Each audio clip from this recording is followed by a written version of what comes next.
পরপরই সবাই বাড়ি ফিরে এসেছে। বাকিরা যে যার কাছে চলে গেলে ইয়ঞ্জুন মাথার ঘোমটাটা কপাল পর্যন্ত টেনে এনে তারপর মেয়েকে একবার দেখার জন্য সবার আগে তের রুমে গেলেন। দরজার সম্মুখে দাঁড়িয়ে পর্দা সরিয়ে দেখলেন বিছানায় উপর হয়ে শুয়ে আছে তে। যখনই সেদিকে ভালো মতো তাকালেন তখনই আশ্চর্য হয়ে বিছানার দিকে ছুটে গেলেন ইয়ঞ্জুন। বিছানায় বসে মেয়েকে দ্রুত নিচের দিকে ঘোরাতে অস্থির বাক্যে বলে উঠলেন, মারে তুই কাঁদছিস কেন? কেউ কিছু বলেছে? তে মা টাকা বাড়ি থেকে কেউ কিছু বলেছে? সেলিনা ভাবি কি কিছু? কথার মাঝখানে আটকে গেলেন ইয়ঞ্জুন। দমে দমে ফুলে ওঠা পিঠটা নিয়ে বালিশ থেকে মুখ তুলে তাকালো তে। চোখ দুটো অশ্রুসিক্ত হয়ে রক্তিম হয়ে আছে, এখনো গাল বেয়ে অশ্রু ফোঁটা বর্ষণ হয়েই যাচ্ছে। ইয়ঞ্জুন তীব্র উৎকণ্ঠায় আঁচল টেনে তের গাল মুছিয়ে দিতে লাগলেন। বারবার জিজ্ঞেস করতে লাগলেন ও কেন কাঁদছে। ওনার অনুপস্থিতিতে কেউ কি কিছু বলেছে? নিঃশব্দে কান্নার আওয়াজ যেন ফিসফিস করে শোনা যাচ্ছে। ইয়ঞ্জুন আর সহ্য করতে না পেরে এবার ক্রোধ দেখিয়ে জোর দিয়ে জানতে চাইলো। তে অশ্রুপূর্ণ চোখ তুলে মায়ের দিকে তাকালেও আবার দৃষ্টি নামিয়ে মৃদুসুরে বলে উঠলো, তুমি কারণ শুনে কিছু করতে পারবে না মা। কখনো তুমি আমার পক্ষ নিয়ে কথা বলেছো? মেজো মা জেনি বুবু প্রতিদিন আমাকে কথা শোনায়, তোমাকে ইচ্ছে মতো খোটা দেয়, বাবাকে নিয়েও যা তা কথা বলে। এসব শুনেও তুমি কিচ্ছু করতে পেরেছো? বাবা বিদেশের দিন রাত এক করে খাটে, আর সেই খাটুনির টাকা ওরা কিভাবে ওড়ায়? আম্মা ছোট থেকে বড় হলাম ঠিকই, কিন্তু অন্যের লাথি উষ্টা খেয়ে বড় হতে হয়েছে। দাদা ভাই সারাদিন বাইরে চলে গেলে ওরা দুজনে মিলে বাড়ি চষে খায়। এত সব দেখেও তুমি কিচ্ছু বলো না। আমাকে তুমি ভালোবাসো না আম্মা? তুমি যদি আমাকে মূল্য দিতে তাহলে এই বাড়িতে রাখতে না। ওরা কেউ ভালো না আম্মা, কেউ না। ইয়ঞ্জুন এমন কঠিন কথা শুনে স্তব্ধ হয়ে গেলেন। বাক শক্তি হারানোর মতো চুপ করে রইলেন। এদিকে তে আবারও চোখ মুছে ঢোক গেলে আবারও কান্নারত সুরে বলে উঠলো, আমার পক্ষ নিয়ে কখনো কেউ কথা বলেনি। আমি ঝগড়া করতে পারি না দেখে সবাই ইচ্ছে মতো আমাকে কথা শুনিয়ে যায়। যখন মন চায় আমাকে মারে, চুল ধরে ব্যথা দেয়, এটা ওটা কাজ করতে দেয়, যা খুশি সবকিছু আমাকে দিয়ে করায়। আমি কোনোদিন অবাধ্য হইনি, কাউকে কিচ্ছু বলিনি, কিন্তু সবাই আমাকে কষ্ট দিয়ে যায়। জানো আম্মা, এই দুনিয়াতে সহজ সরল মানুষদের জায়গা নেই। চোখের সামনে মেয়ের এমন ফোপানো কান্না দেখে স্থির হয়ে গেছেন ইয়ঞ্জুন। কি করবেন, কি বলবেন, কি বোঝাবেন কিছুই ওনার মাথায় ঢুকলো না। ইয়ঞ্জুন সবসময়ের মতোই শান্ত, চুপচাপ, সহজ মনের মহিলা। আজও এমন বৈরী অবস্থা দেখে উনি কিছুই বললেন না। মেয়ের মাথায় হাত বুলিয়ে অশ্রুসিক্ত চোখ মুছিয়ে কেবল কাছে টেনে নিলেন। ছোট্ট তেজে বড় হওয়ার পরও ছোটদের মতো অশ্রু ছড়াচ্ছে, সেটা দেখে তিনি মৃদু হাসলেন। মেয়ের কপালে স্নেহ মায়ায় গাঢ় চুমু খেয়ে বুকে টেনে আগলে ধরলেন। মাথায় আদরের হাত বুলিয়ে দিতেই কান্না কমে গেল ওর। স্বল্প সময়ের মধ্যেই কান্না থেমে চোখ বন্ধ করে ফেলল। কিছুক্ষণ পর মায়ের পরিচিত উষ্ণতায় গা মিশিয়ে ঘুমিয়ে পড়ল তে। আজকের এই বিভৎস ঘটনার উপর চাদর টেনে দিয়ে ক্লান্ত মনে ঘুমিয়ে গেল। বাড়ির বাকি সকল সদস্য একে একে ফিরে এলে সবাই একসঙ্গে খাবার খেয়ে নিল। আয়ু আর সুগা আনমনে খাবার খেয়ে উঠল। ইয়ঞ্জুন নিজের উদাস মুখটা যথাসম্ভব আড়াল করার চেষ্টা করলো। এদিকে জাংকুক কোনো রকমের দুলকমা গিলে নিজের রুমে ফিরে এলো। ওর পিছু পিছু কয়েক মিনিটের মধ্যেই আয়ু সুগারাও এসে উপস্থিত হলো। জাংকুক বিছানার হেডবোর্ডে পিঠ লাগিয়ে আজ শোয়া স্টাইলে ফোন টিপছিল। জাংকুকের মুডের অবস্থা দেখে কারোর কথা বলার সাহস হচ্ছিল না। এইদিকে নিজেদের মধ্যে ইশারায় কথা চললে আয়ু বলে উঠল, ভাইয়া তুমি কি ঠিক আছো? জাংকুক এক পলক দৃষ্টি তুলে আয়ুর দিকে তাকালো। পরক্ষণে ফোনের দিকে দৃষ্টি নামিয়ে শান্ত সুরে বলল, আমার কি কিছু হওয়ার কথা ছিল? আয়ু সাথে সাথেই মাথাটা না বোধক নাড়িয়ে অস্থির কণ্ঠে বলে উঠল, আরে না না ভাইয়া, সেটা হবে কেন? তোমার মুড যে এমন খারাপ হয়ে আছে সেটাই জিজ্ঞেস করতে চাইছি আর কি। জাংকুক কয়েক সেকেন্ড চুপ করে থেকে আবারও বলে উঠল, ওই রাম বলদকে তোরাই রুমে পাঠিয়েছিলি তাই না? এমন সম্বোধন শুনে আয়ু ফিক করে হেসে দিলেও সামলে নিল। পিছন থেকে সুবিন বলে উঠল, রাম বলদ না পোল্ট্রি মুরগি সেটা সময় আসলেই বুঝবি। যাই হোক, তে যখন রুম থেকে বের হলো তুই তখন উদাম গায়ে কি করছিলি? জাংকুক তৎক্ষণাৎ এমন কথা শুনে সুবিনের দিকে তাকালো। ভুরু উঁচু করে প্রশ্ন ছুড়ে বলল, মানুষ উদাম গায়ে কি করে? সুবিনের পাশ থেকে ইয়নু একগাল হাসি দিয়ে মেয়েদের মতো লজ্জা মাখা ভঙ্গিতে বলে উঠল, যা দুষ্টু, খালি দুষ্টু দুষ্টু কথা বলে। ইয়নুর মেয়েলি ঢং দেখে ফিক করে হেসে দিল সবাই। এদিকে ইয়নুর ঘটনার সূত্র ধরে সুবিন অনুযোগের সুরে বলে উঠল, সত্যি কথা কও মামা, তুমি টি শার্ট খুইলা কি আকাম করতে চাইছিলা? অন্ধকার তো ভালোই ছিল, তার উপর সুন্দরী নিজেই তোমার রুমে পদতুলি দিতে এসেছিল। তুমি কি আবার চান্স মারলা না কি বন্ধু? চাঙ্কুক টু শব্দ পর্যন্ত না করে ডান হাতের তর্জনী তুলে জানলার দিকে ইশারা করলো। সবাই ইশারা অনুযায়ী সেই দিকে তাকালে দেখতে পেল একটা মোটা লম্বা শক্ত মতন পাথর জানালার ঠিক নিচে রাখা। সেই পাথরটা যে রাগ কমানোর জন্য ব্যায়ামের কাজে ডাম্বেলের মতো ইউজ করেছে সেটা বোঝা সবার শেষ। পোগম এখনো সম্ভবত বাড়ি ফেরেনি, আর ফিরলেও জাঙ্কুক হয়তো কিছুই করবে না। কিন্তু তের সাথে কি হয়েছে সেটাও ওরা জানে না। জাঙ্কুকের রুম থেকে মলিন মুখ নিয়ে বেরিয়েছে তে, সেখানে জাঙ্কুক ওকে কিছুই বলেনি। ওরা সবাই দূর থেকে এক্সপেক্ট করেছিল হয়তো জাঙ্কুক যখন থেকে দেখবে তাদের মধ্যে কিছু না কিছু ঠিকই কানেক্ট হয়ে যাবে, কিন্তু সেটা হয়তো দূরের কথা। উল্টে জাঙ্কুকের চড়ানো আওয়াজে ধমক শুনে সবাই স্থির হয়ে যায়। রাত তখন 2টো বাজে। পাড়া পড়শি সহ বাড়ির সবাই ঘুমিয়ে গেছে। চাঁদের স্নিগ্ধ কিরণে আলোকিত হয়ে আছে চারপাশ, কিন্তু প্রকৃতির নীরবতা যতই নিস্তব্ধ আকারে নিঃশব্দ হচ্ছে ততই যেন একজনের বুকে ভয়ের গোলাটা দারুণভাবে ভীতি করে তুলছে। নাকে নিচে মলম লাগানো, হাতের কনুয়ে ওয়ান টাইম ব্যান্ডেজ দেখা যাচ্ছে। মানুষটা যে বিকেলের দিকে জঘন্যকর একটা ঘটনা করে বেরিয়েছে সেটা হয়তো বাড়ির বড়রা কেউই জানে না। যারা জানে তারা কেউই জেগে নেই এখন। বকুম চুপচাপ অন্ধকার উঠোন পেরিয়ে বাড়ির সদর দরজায় কড়া নাড়ল, কিন্তু আশ্চর্য ব্যাপার, কড়া নাড়তেই দেখলো দরজাটা খোলা। প্রচন্ড আশ্চর্য হলেও মনে মনে খুশি হলো বকুম। যাক বাবা, দরজা যে ভুলবশত না লাগিয়ে সবাই ঘুমিয়ে পড়েছে এটা ওর জন্যই ভালো হয়েছে। বকুম হাসি খুশি মনে দরজা ঠেলে ভিতরে ঢুকে গেল। দরজা আটকে আঙিনার দিকে তাকালো। অন্ধকারে কিচ্ছু দেখা যাচ্ছে না, তাই চোখ শুয়ে চলার জন্য একটু অপেক্ষা করলো বকুম। চোখ যখন অন্ধকারে শুয়ে গেল তখন দর্প ভঙ্গিতে পা বাড়িয়ে নিজের রুমে চলে আসলো। দরজায় ছিটকিনি দিয়ে বিছানায় এসে বসলো। জোরে একটা শ্বাস ছেড়ে আবার উঠে আয়নার সামনে গেল। আয়নার পাশে সুইচ বোর্ড দেওয়া, তাই লাইটের জন্য সুইচ টিপতে লাগলো। কিন্তু দ্বিতীয় দফায় আশ্চর্য হয়ে দেখলো লাইটও আজ কাজ করছে না। বাধ্য হয়ে মোমবাতি জ্বালিয়ে কাঠের টেবিলে সেটা রাখলো। দেওয়ালে ঝুলানো বর্গাকার আয়নায় মুখটা দেখতে গেল। নাকের নিচেটা অনেকখানিটা কেটে গেছে।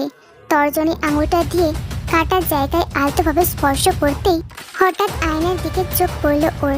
আয়নার ভিতরে যে প্রতিবিম্ব দেখতে পেল সেটা দেখে অস্ফুট সুরে শিউরে উঠল বকুম। চোখ দুটো গোল গোল করে অবাক দৃষ্টিতে তাকিয়ে রইল। মনের ভ্রম নাকি সত্যি সেটা বোঝার জন্য তাড়াতাড়ি 2 হাতের চোখ কচলাতে লাগলো, কিন্তু না, মনের ভ্রম না।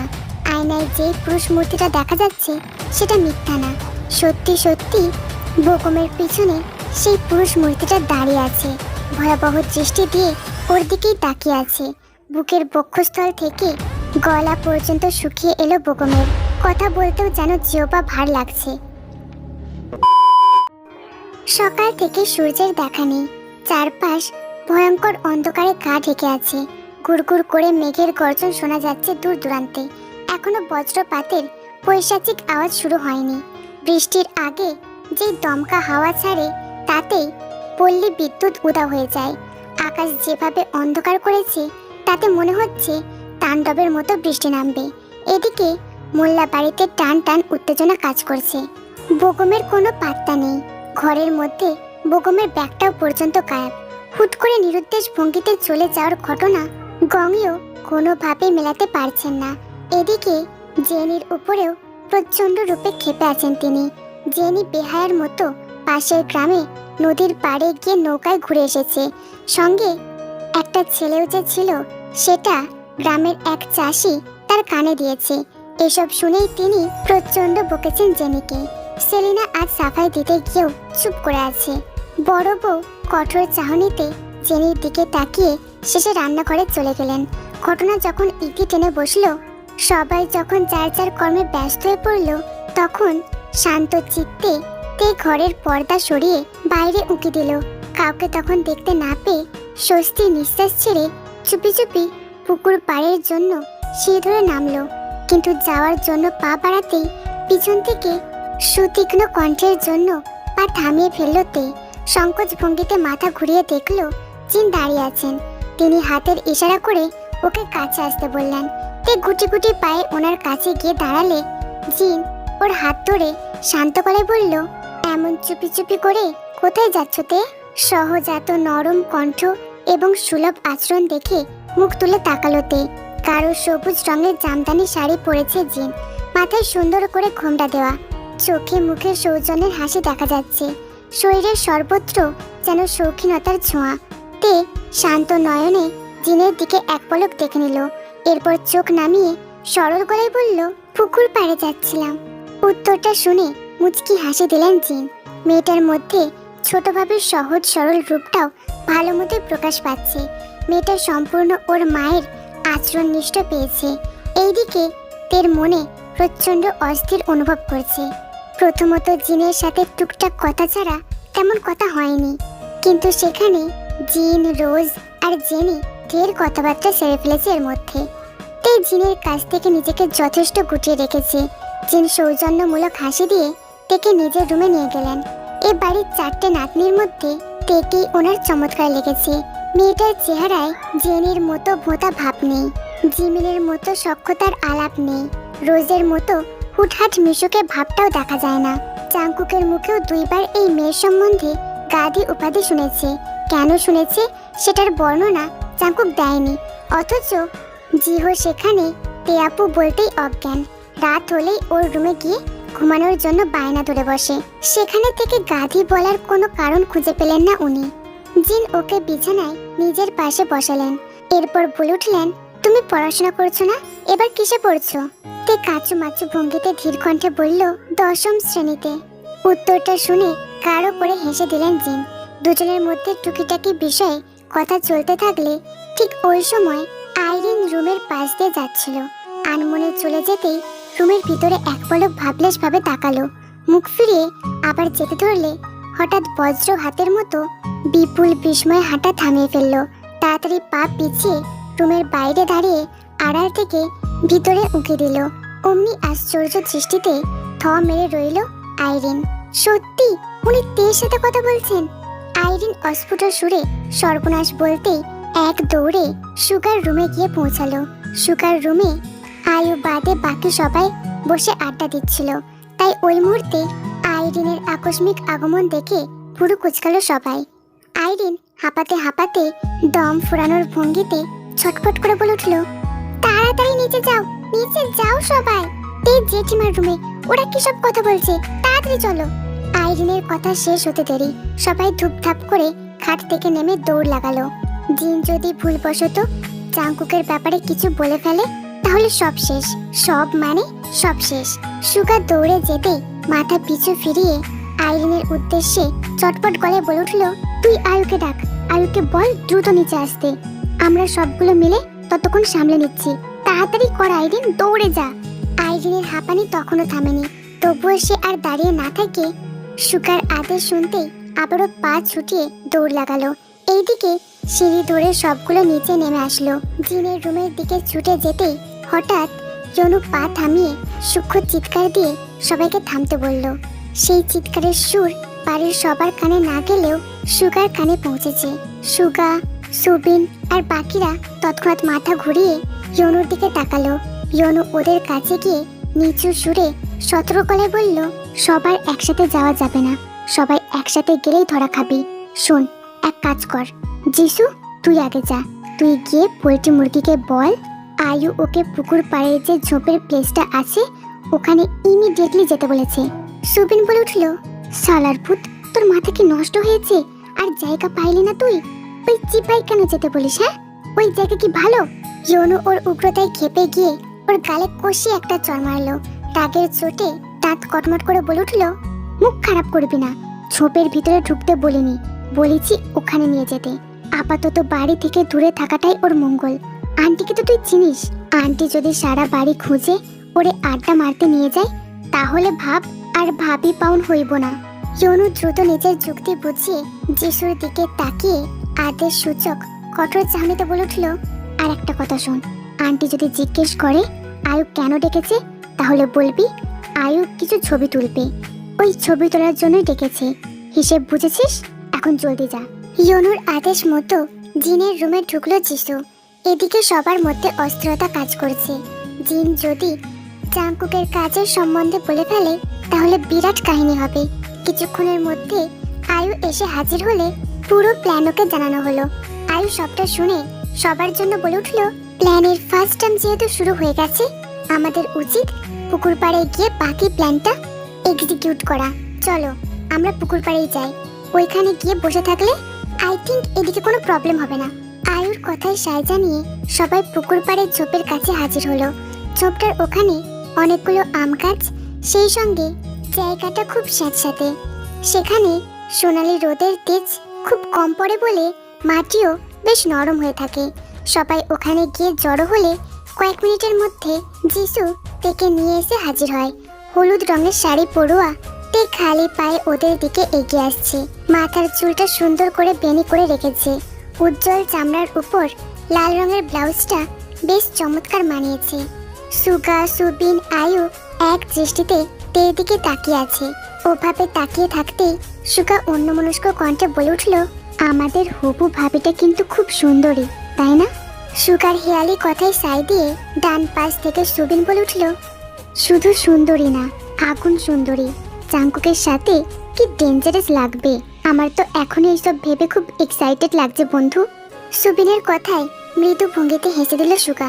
সেই হাসির রেস টেনে সুগার ডান পাশ থেকে আয়ু বলে উঠল, এই পুচকি মেয়ে যে কবেই বুঝবে জাংকুক ভাই অলরেডি ঘায়েল হয়ে পড়েছে। এখন শুধু হাত বাড়ালেই ভাই আর ডেসপারেট অবস্থাটা ঠিক দেখতে পারত। সুগা স্বস্তি নিঃশ্বাস ছাড়তে ছাড়তে বলল, সময় আসবে guys, just wait and watch. আমার গাটস বলছে এই দুজনের মধ্যে কিছু একটা তো হবেই। আয়ু এই কথার পরিপ্রেক্ষিতে প্রশ্ন করতে পারল না। ততক্ষণে তে ওদের সামনে এসে দাঁড়ালে সুগা বলে উঠল, উই আর সো সরি তে, আসলে আমরা ছবি তোলার জন্য তোমাকে এখানে ডেকেছিলাম, কিন্তু রুম থেকে ডিএসএলআর আনতে ভুলে গেছি। তুমি একটু আয়ুর সাথে থাকো, আমি আর সুবিন চট করে ক্যামেরাটা নিয়ে আসি। কথাটুকু শেষ করতেই দুজনে ক্যামেরার জন্য চলে গেল। আয়ু এসে তের হাত ধরে আম গাছের নিচে নিয়ে গেল। সেখানে একটা কাঠের বেঞ্চ করা ছিল বসার জন্য। সবাই সেই বেঞ্চটায় বসে পড়ল। তে গাছের সাথে পিঠ ঠেকিয়ে বেঞ্চে বসেছিল। তারপরেই ছিল আয়ু, তারপর যিশু, আইরিন, সবাই আড্ডা দিচ্ছিল ঠিকই, কিন্তু সময়ের কাঁটা বেশি না পেরোতেই হঠাৎ যিশু এক চিৎকার দিয়ে বেঞ্চ থেকে উঠে দাঁড়ালো। ওর আকস্মিক ভাবে চিৎকার দেখে সবাই হতভম্ব হয়ে কপাল কুঁচকে ফেললো। যিশু একদমই স্বাভাবিক আচরণ করছে না, বারবার পিঠের পিছন থেকে ওড়না দিয়ে ঝাড়া মারার চেষ্টা করছে। ঠিক ওই মুহূর্তে বাইরে যাওয়ার জন্য বেরিয়েছিল জাংকুক, কিন্তু যিশুর হাওমাও চিৎকার শুনে পুকুর পাড়ের দিকে এগোতেই ইয়নুর চেঁচানো গলার আওয়াজ শোনা গেল, যিশু যিশু, পিঠে ভুলেও হাত দিস না। আয়ু, তে, আইরিন, তাড়াতাড়ি দৌড়াও, তাড়াতাড়ি পা চালাও, হারি আপ, জায়গাটা ভালো না। সবাই চেঁচামেচি চলতে থাকলে জাংকুক দ্রুত জায়গাটায় উপস্থিত হয়। সেখানে এসেই দেখে যিশুর পিঠে এক ধরনের কিট উঠেছে। সেটা ওড়না দিয়ে ঝাড়া মারছে আয়ু। ইয়নো পায়ের জুতোর তলায় সেটাকে পিষে ফেলার চেষ্টা করেছিল, কিন্তু সবাই যখন দৌড়ানোর জন্য পা বাড়ালো তখন তের দিকে তাকিয়ে চোখ স্থির হয়ে গেল সবার। তে উজবুকের মতো চোখ খিচ মেরে শক্ত হয়ে দাঁড়িয়ে আছে। ওর শরীরেও সেই কিট উঠেছে কিনা বোঝা যাচ্ছে না। আয়ু তখন তের দিকে যেতে ধরলে পিছন থেকে জাংকুক কড়া গলায় বলে উঠল, আয়ু থাম, তুই ওর কাছে যাবি না, তুই এই মুহূর্তে সবাইকে নিয়ে এখান থেকে পালা। আয়ু চকিত দৃষ্টি ফিরিয়ে জাংকুকের দিকে তাকালো। জাংকুক শক্ত দৃষ্টিতে তাকিয়ে ওকে যাওয়ার জন্য ইশারা করলো। আয়ু ইশারাটা বুঝতেই একটা ঢোক গেলে অসহায় কণ্ঠে বলল, ভাইয়া ওর আঁচলে। কথাটুকু শেষ করার সময় দিল না জাংকুক, তর্জনী উঠিয়ে ওকে বাইরের রাস্তা দেখালো। আয়ু একবার জাংকুকের দিকে তাকিয়ে শেষে তের দিকে আহত দৃষ্টিতে তাকালো। তের চোখ দুটো এখনো খিচুনি দিয়ে আছে, হাত দুটো মুষ্টিবদ্ধ করা। নিরুপায় হয়ে আয়ু তখন সেখান থেকে চলে গেল। সবাই তখন হাত পা চুলকাতে চুলকাতে চলে গেল। জাংকুক লম্বা একটা শ্বাস নিয়ে সেটা ধীরে সুস্থে ছাড়লো। এরপর স্যাঁতস্যাঁতে জায়গাটা ভালোভাবে পরখ করে এগোতে লাগলো জাংকুক। সাবধানে পা ফেলে একেবারে তের সামনে গিয়ে দাঁড়ালো। তের বদ্ধ চোখ দুটোর মাঝে দৃষ্টি ফেলে প্রসন্ন কণ্ঠে জাংকুক বলল, আমার দিকে তাকাও, কোনো ভয় নেই। খুব আস্তে কিন্তু ধীর কণ্ঠে আওয়াজটা শুনল তে। মানুষটার কণ্ঠ ধরতে পেরে সে ধীরে ধীরে কুচকানো চোখের পাতা খুলে ফেলল। চোখের সামনে ধূসর বর্ণের টি শার্ট পরে আছে মানুষটা, পরনে কালো প্যান্ট। তার দিকে দৃষ্টি তুলে তাকানোর জন্য প্রচুর সাহসের প্রয়োজন। তে আর চোখে ডানে বামে দেখে নিল আশেপাশে কেউ আছে নাকি। একদম নির্জন, শান্ত, কোলাহল মুক্ত হয়ে আছে চারপাশটা। ও তীব্র রূপে টের পেল পিঠের কাছে ব্লাউজের উপর কিলবিল করছে কিছু একটা। এটাই যে সেই চুলকানি জাতীয় পতঙ্গ, সেটা বুঝতে পেরে তে লম্বা একটা শ্বাস টেনে উঠল। হঠাৎ জোরে জোরে নিঃশ্বাস নিতে শুরু করলো তে। হাত পাও কাঁপতে লাগলো ওর। জাংকুক সেটা আঁচ করতে পেরে মৃদু সুরে আবারও বলে উঠল, তুমি আমার দিকে তাকাও তে। তোমাকে শুধু আমার দিকেই তাকাতে বলেছি, সময় নষ্ট করো না, আমার দিকে তাকাও। তে জীর্ণ শীর্ণ রোগীর মতো কাঁপতে লাগলো। কিটটা ধীরে ধীরে নিচের দিকে কোমরের কাছে নামছিল।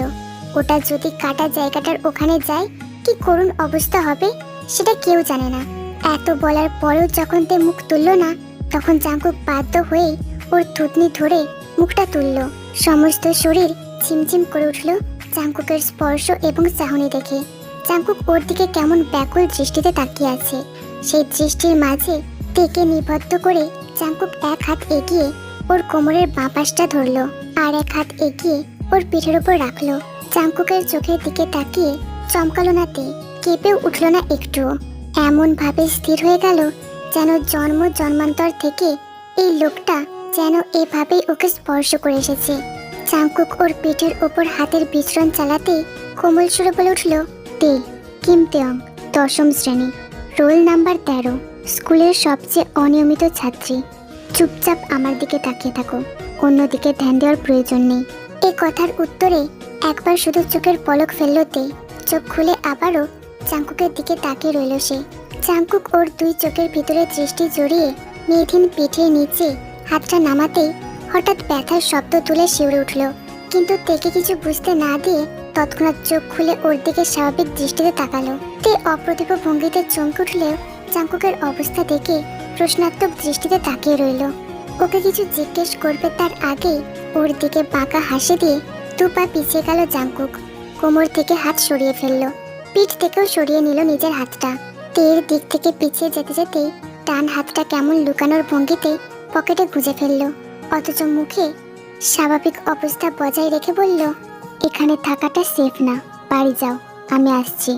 আর এক সেকেন্ডও অপেক্ষা করলো না জাংকুক, ডান হাতটা পকেটে গুঁজেই ব্যস্ত পায়ে চলে গেল। তেও ওর যাওয়ার দিকে দেখতে দেখতে বাড়ির ভিতরে ঢুকলো। কিন্তু মনের মধ্যে সেই যে সন্দেহটা ঢুকেছে সেটা আর কোনোভাবে বেরোলো না। বিকেলের দিকে ঝমঝমে বৃষ্টি নামলো পুরো গ্রাম জুড়ে। গ্রামের আনাচে কানাচে বৃষ্টির ঝুমঝাম ধ্বনিতে মুখরিত হলো। সবাই বৃষ্টির আমেজ দেখে বিকেলের জন্য গরম লুচি ভাজতে বসেছে। জিন ছেলের জন্য কফি বানিয়ে ওর রুমে জিহোর হাত দিয়ে পাঠিয়ে দিল। জাংকুকের দরজায় কড়া নেড়ে কফি হাতে ঢুকলো জিহো। জাংকুক জানলা থেকে দৃষ্টি সরিয়ে জিহোর দিকে তাকালো। ডান হাতের জায়গায় ইচ্ছে করেই বাঁ হাত এগিয়ে মগটা ধরতে চাইলো, কিন্তু জিহো ব্যাপারটা দেখে ভুরু কুচকে মগটা না দিয়ে বলল, কোনো জিনিস যে ডান হাতে ধরতে হয় সেটা জানো না? ডান হাত বাড়াও ভাইয়া, না হলে আমি কফির মগ দেবই না। জিহোর সূক্ষ্ম শাসন দেখে দুই গালে ভাঁজ ফেলে জাংকুক হেসে দিল। জানলা থেকে সরে এসে জিহোর সামনে হাঁটু গেড়ে বসলো।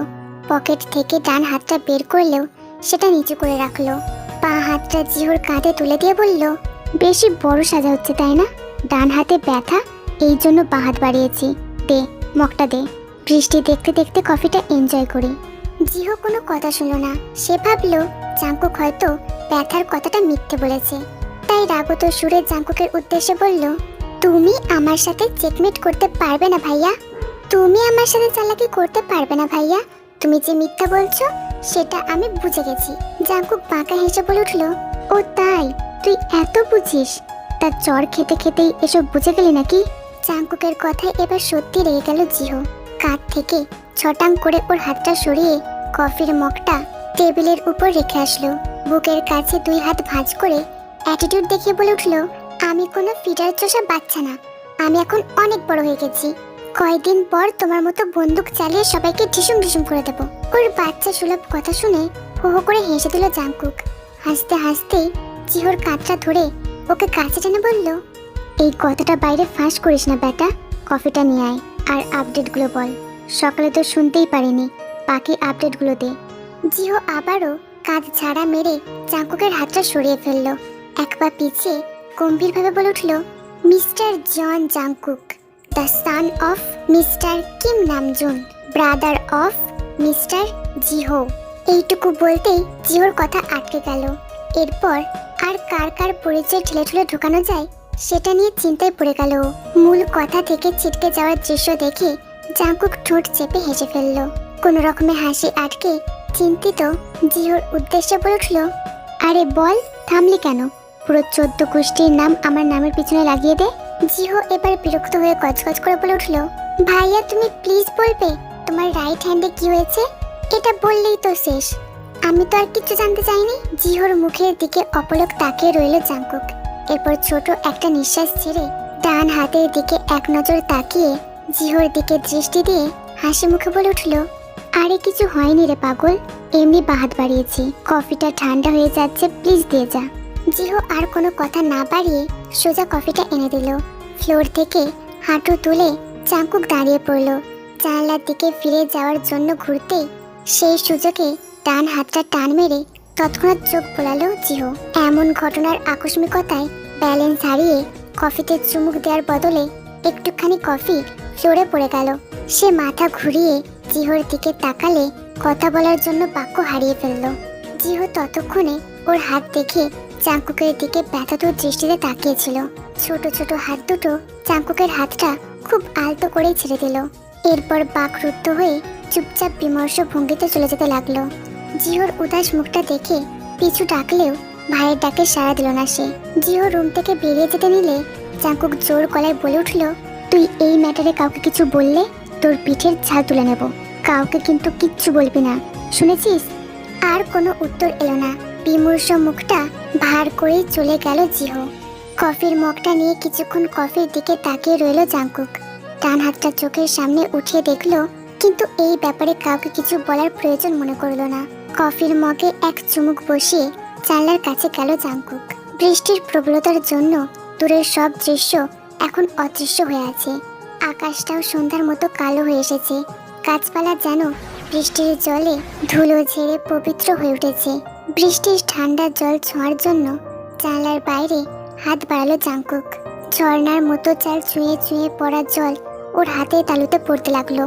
কফির উষ্ণতা উপভোগ করার সাথে বৃষ্টির শীতলতায় সমস্ত দেহ মন চনমনে উঠল।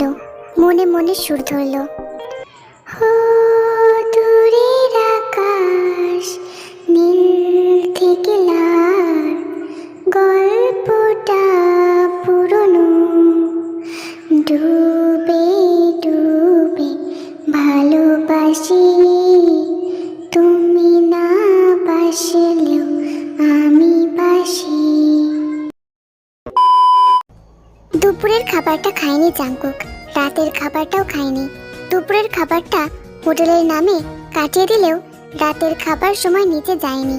জিন রাতে খাবার জন্য তোষমুদি করে গেলেও জাংকুক প্লেট নেয়নি। মায়ের হাতে খাওয়াও প্রায় 6 বছর আগে ছেড়ে দিয়েছে। এমতাবস্থায় যদি খাইয়ে দেওয়ার কথা বলে তাহলে নির্ঘাত জিনের কাছে ধরা খাবে। বিকেলের ঝুম বৃষ্টিটা এখন থেমে থেমে হচ্ছে। সন্ধ্যার একটু পরে বৃষ্টি কমলেও খাবার পর থেকে তুমুল আকারে বেড়ে গিয়েছে। গ্রামে বৃষ্টি হলেই দারুণ ঠান্ডা ভাব আচ্ছন্ন করে। সবার ঘরে এক্সট্রা করে মোটা কাঁথা অথবা কম্বল দেওয়া হয়েছে। জাংকুক কম্বলটা এক হাতে খুলে বিছানায় পেরে নিল। গায়ের টি শার্টটা খুলে কম্বলের নিচে ঢুকে পড়ল। লাইটটা বহু আগেই নিভিয়ে দিয়েছে, তাই স্বল্প আলোর জন্য জানলাটা একটু খুলে দিল। বৃষ্টির ছিটা আসলে আসুক, আজ একটু ভিজলে কোনো সমস্যা হবে না। বালিশের নিচ থেকে মোবাইলটা বের করলো জাংকুক। স্ক্রিনে তাকিয়ে দেখলো আজও শুতে শুতে যথেষ্ট লেট হয়ে গেছে। 10টা যেহেতু বাজে, তার মানে গ্রামের সময় মতে এখন গভীর রাত শুরু হয়েছে। সবাই কারো ঘুমে তলিয়ে গেছে ইতিমধ্যে। জাঙ্কুক ফোনের নোটপ্যাডে ঢুকে প্রতিদিনকার ঘটনাগুলো সেই নোটপ্যাডে লিপিবদ্ধ করা তার দারুণ অভ্যাস করেছে। বাম হাতে থাম্বনেলে চমৎকার স্পিডে টাইপ করে যাচ্ছে।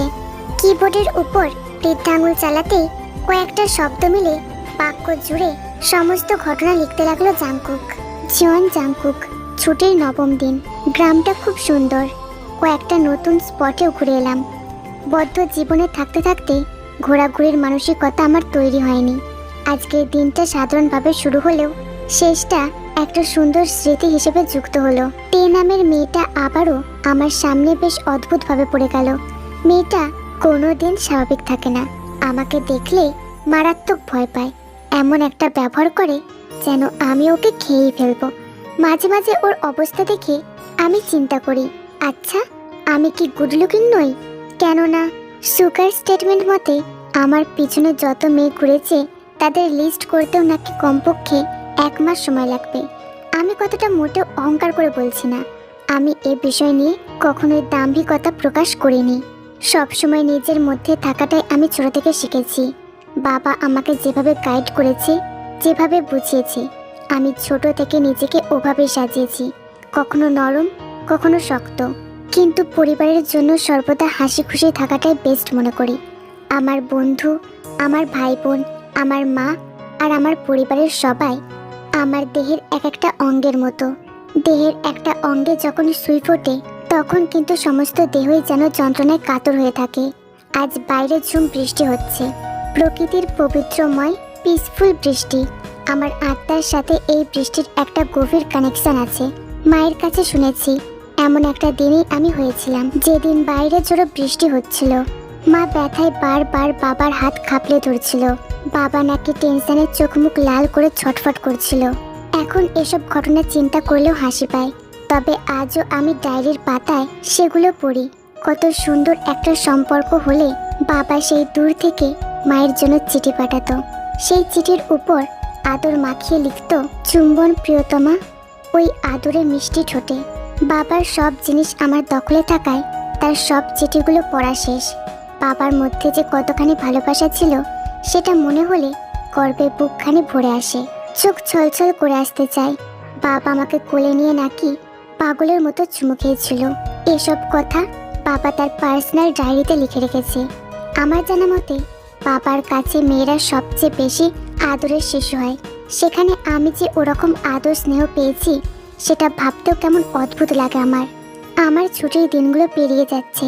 জানি না আবার কবে ফিরে আসবো, আবার কবে সবার সাথে আনন্দে দিন কাটাবো। কোনো কিছুই আমার জানা নেই। হাতে মাত্র 5 দিন বাকি। এরপর সব গুছিয়ে পূর্বের জায়গায় ফিরতে হবে। পিছু টান কমিয়ে আবার সেখানে থাকার মতো শক্ত মানসিকতা করতে হবে। আর কত সহ্য, ভালো লাগে না এখন। মোল্লাবাড়ি, বৃষ্টির রাত। নোটপ্যাডের অপশনটা বন্ধ করে মোবাইলের মেলগুলো চেক করতে লাগলো জাঙ্কুক। এক এক করে সবগুলো মেল চেক করতেই হঠাৎ খুট করে দরজা খোলার শব্দ হলো। জাঙ্কুক এমন অদ্ভুত কাণ্ডে কখনোই ঘাবড়ায় না, তাই সেও চালাকি করে ফোন রেখে চোখ বন্ধ করে ঘুমের ভান ধরল। দেহের সকল ইন্দ্রিয় সজাগ রেখে শব্দটার দিকে কান খোলা রাখলো। এরপর আস্তে আস্তে সেটা বন্ধ করার মতো শব্দ পাওয়া গেল। কিন্তু জাঙ্কুক চোখ খুলে দেখার চেষ্টা তখনও জারি করলো না। সেও দেখতে চায় ওর রুমে এই মুহূর্তে কে চুপি চুপি ঢুকে পড়েছে। পায়ের আওয়াজও বৃষ্টির জন্য ঠিকমতো শোনা যাচ্ছে না, না হলে অন্তত এটুকু বুঝতে পারতো কে এসেছে এখন। কিছুক্ষণ পর মনে হলো রুমের মধ্যে হয়তো কেউ নেই, কারণ কোনো কিছু তখন টের পাওয়া যাচ্ছিল না। চোখ খুলবে নাকি চিন্তা করতে করতেই আচমকা মনে হলো কেউ পাশে এসে বিছানায় বসেছে। খুব সাবধানে সতর্ক কায়দায় ওর গা থেকে কম্বলটা সরাচ্ছে। জাঙ্কুক চোখ বন্ধ করে শেষ প্রস্তুতি নিচ্ছিল। কম্বল ওঠানোর পর কি করে সেটা বোঝার পরই দারুণ একটা অ্যাকশন নেবে। সে এটা ভালো করেই জানে হিউম্যান বডির ঘাড়ের কাছে এক বিশেষ জায়গায় জোরে মারলে একটা মানুষ অকাতরে মরে যেতে পারে। কম্বলটা ওঠানোর পর মনে হচ্ছে সে ডান হাতটা টেনে নিয়েছে। ডান হাতটা কেন টানছে? কে এই ব্যক্তি? অনেকগুলো প্রশ্ন মাথায় জট পাকিয়ে চট করে চোখ খুলে ফেলল জাংকুক। সামনে বসে থাকা ব্যক্তিকে দেখে চমকে গিয়ে তুমি বলে চেঁচাবে অমনি ব্যক্তিটা জাংকুকের মুখ চেপে ধরল। জাংকুক আর চেঁচাতে পারল না। আবছা অন্ধকারে চোখের সামনে যাকে দেখতে পেল তাকে দেখে চরম বিস্ময়ে তাকিয়ে রইল। কয়েক সেকেন্ড কোনো শব্দ হলো না। পিনপত নীরবতায় সবকিছু শান্ত থাকলো। জাংকুক যখন চুপটি মেরে গেল তখন ওর মুখ থেকে হাত সরিয়ে নিল তে। ওর ডান হাতটা যেভাবে কাছে টেনেছিল তেমন ভাবেই টেনে চোখের সামনে এনে দেখতে লাগলো। জাংকুক এখনো বিশ্বাস করতে পারছে না তে ওর রুমে এসেছে, ওর হাত টেনে পর্যবেক্ষণ করছে। যেই চিন্তাটা কখনো স্বপ্নেও ভাবা যায় না, যেই মেয়ে ওকে দেখতেই পারে না সেই মানুষটা নাকি ওর রুমে এসেছে। তে চুপচাপ হাতটা দেখে সঙ্গে করে যে স্টিলের বাটিটা নিয়ে এসেছিল সেটা টেবিল থেকে নিয়ে নিল। গাঢ় কিছু তরল জাতীয় জল ছিল সেই বাটিটায়। তে আঁচলের খুঁট থেকে রুমাল বের করে সেটা ওই গাঢ় লেপনে ডুবিয়ে নিল। সামান্য নিংড়ে নিয়ে রুমালটা ওর হাতের উপর আলতো করে বোলাতে লাগলো। জাংকুকের ইচ্ছে করছে নিজের গালে একটা চড় মারতে। মানে আসলে কি তে ওর কাছে এসেছে নাকি রাত দুপুরে বেহুদা মার্কা স্বপ্ন দেখছে? এটা যদি স্বপ্ন হয়েই থাকে তাহলে হাতের তো পরিচর্যা করতে আসবে না, লুকোচুরি করে দেখা দিয়ে চুপচাপ পালিয়ে যাবে। জাংকুক এক দৃষ্টিতে তের দিকে তাকিয়েছিল। তে সেটা আর চোখে বুঝতে পেরে হালকা একটু কেশে উঠল। সেই কাশিতে জাংকুক যখন স্তম্ভিত ফিরে পেল তখন চট করে অন্যদিকে দৃষ্টি সরিয়ে নিল। তারপর কিছুক্ষণ চুপ থেকে শান্ত কণ্ঠে বলে উঠল, তুমি আমার রুমে কি জন্য এসেছো? শুধুমাত্র হাত দেখার জন্য এলে? এই রাতের বেলায় একটা অবিবাহিত পিচ্চি মেয়ে আমার মতো অসভ্য ছেলের রুমে শুধুমাত্র হাত দেখার জন্য এসেছে? উদ্ঘটে ধরনের প্রশ্ন শুনে জাংকুকের দিকে এক পলক তাকালো তে। তারপর দৃষ্টি ফিরিয়ে আবারও কাজে মনোযোগ দিল। এদিকে উত্তরের জন্য জাংকুক তাকাতে দিয়ে বলল, কি হলো? তোমাকে প্রশ্ন করেছি না, জবাব দিচ্ছ না কেন? কেন হাত দেখার জন্য এই রুমে এসেছো? দ্বিতীয়বার তাক দেখিয়ে হাত থামালো তে। জাংকুকের দিকে শান্ত চোখে তাকিয়ে নিচু কণ্ঠে বলল, ওই পোকাটার জন্য আপনার হাতটা অনেকখানি ফুলে গেছে। যেহেতু আমার জন্য আপনার এই দশা, তাই আমি বাধ্য হয়েছি এখানে আসতে। উত্তরটা শুনে মনে মনে অকারণে হাসলো জাংকুক। ঠোঁটে এক প্রস্ত হাসি ঝুলিয়ে পা হাতটা উল্টো করে মাথায় নিচে ঢুকিয়ে শুয়ে তের দিকে তাচ্ছিল্যপূর্ণ হাসি দিয়ে বলল, তোমার জন্য তো শুধু হাতে সমস্যা না, আরও নানান জায়গায় সমস্যা হয়েছে। কত জায়গায় যে খারাপ অবস্থা হয়ে গেছে সেটা তো আর বলা যায় না। তো তুমি কি সেগুলোর জন্য কিওর সিস্টেমের দায়ভার নেবে? কথাটা ফাজলামি নাকি সত্যি সেটা বুঝতে পারল না তে। অবুঝের মতো তাকিয়ে থেকে প্রশ্ন ছুড়ে বলল, আপনি কি বলতে চাইছেন একটু বুঝিয়ে বলবেন? আমি আপনার কথা কিছুই বুঝিনি। কথাটা শুনে চাপা ভঙ্গিতে হেসে দিল জাংকুক। মাথাটা ধীর গতিতে ডানে বামে দুলিয়ে কিছু না বোঝালো। ইশারাটুকু বুঝে তে চুপচাপ ওর হাতে চুন জল ঘষে দিতে লাগলো। ওই কীট বা শুঁয়োপোকার জন্য হাতের তালু ফুলে লাল হয়ে আছে। এর জন্য লোকটা খেতেও আসেনি। তে বুঝতেই পারছে না লোকটা কিভাবে এই জ্বালা যন্ত্রণা মুখ বুজে সহ্য করছে। কয়েক বছর আগে এই কীটের জন্য ওর পা আক্রান্ত হয়েছিল। সেদিন চিৎকার করে ঘর বাড়ি উঠিয়ে ফেলেছিল তে। অথচ এই অসভ্য লোকটা সামান্য আর্তনাদ করলো না। তের দিকে সেই যে সামান্য শিউরে উঠল, এর চেয়ে বেশি কোনো প্রতিক্রিয়াই দেখালো না। জাংকুক মিটি মিটি হাসছে আর তের দিকে তাকিয়ে আছে। মাথার মাঝখানে ওই চকচকে চিকন সিঁথিটা ওকে সম্মোহন করছে। চুলগুলো বাঁ দিকে এনে সামনে ছেড়ে রেখেছে তে। লম্বা চুলগুলো স্তূপাকারে কোলের উপর জমিয়ে রেখেছে। নরম হাত দুটো দিয়ে জাংকুকের হাতটা খুব সাবধানে ছুঁয়ে চলেছে। জাংকুক ক্ষণিকের জন্য চোখ বন্ধ করলো।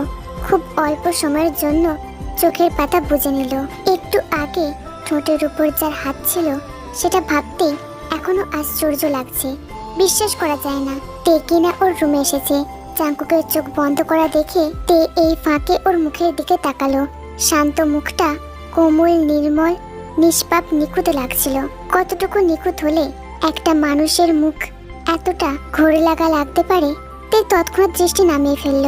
শেষ কাজটা সম্পূর্ণ করে দ্রুত যাওয়ার জন্য চিন্তা করছিল।